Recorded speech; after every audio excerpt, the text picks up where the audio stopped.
Yeah, so the actual creation of the company came on a trip with my mom and my sister. We were out in Carmel, California on a little wine trip, and we were all getting ready for dinner. I was done first because I don't really do that much to get ready. And I was sitting outside and I had something stuck in my teeth, and I looked in my clutch and I was like, okay, what? I've got my phone and a ID and some lip balm. I'm like, this is kind of embarrassing. I'm a dentist. And I like, they were in the bathroom. So I didn't want to bug them. I'm like, somebody needs to put lip balm and floss into like the same container because then this wouldn't happen. And maybe people would floss more. And it, in my mind at that time, that's really all that I thought. Well, I'll just get people to floss more. And that's the thought that wouldn't leave my head. That's the one that I'm like, gosh, somebody should do this. So that was the original spark to start the company. But in learning how to work on a product and product development, I learned about tooling. I learned about the components that go into it and sourcing from another country and all of these things.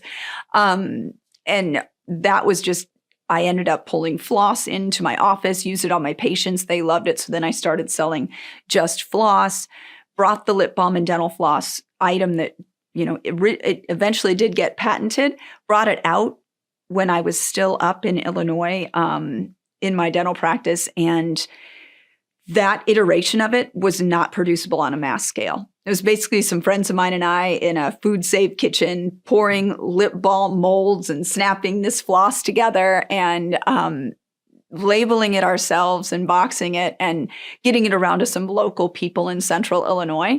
And that was fun, but it couldn't go anywhere. So then that was the big kickoff that made me turn that original company, which was called Between, into Lewie. I said in the beginning of 2020, all right, again, it was another let's go decision time.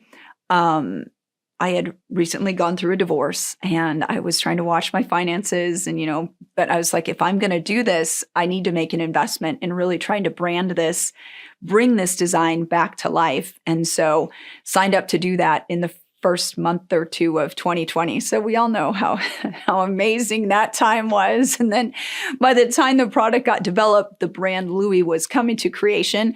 There was a whole shipping debacle in getting things over from China. So it's like about anything that you could have as as kind of something that stops you kind of did to me. But at the same time, I had moved down to Texas and was starting a brand new dental practice there. So it again had a lot of things, a lot of plates I was spinning, a lot of balls in the air.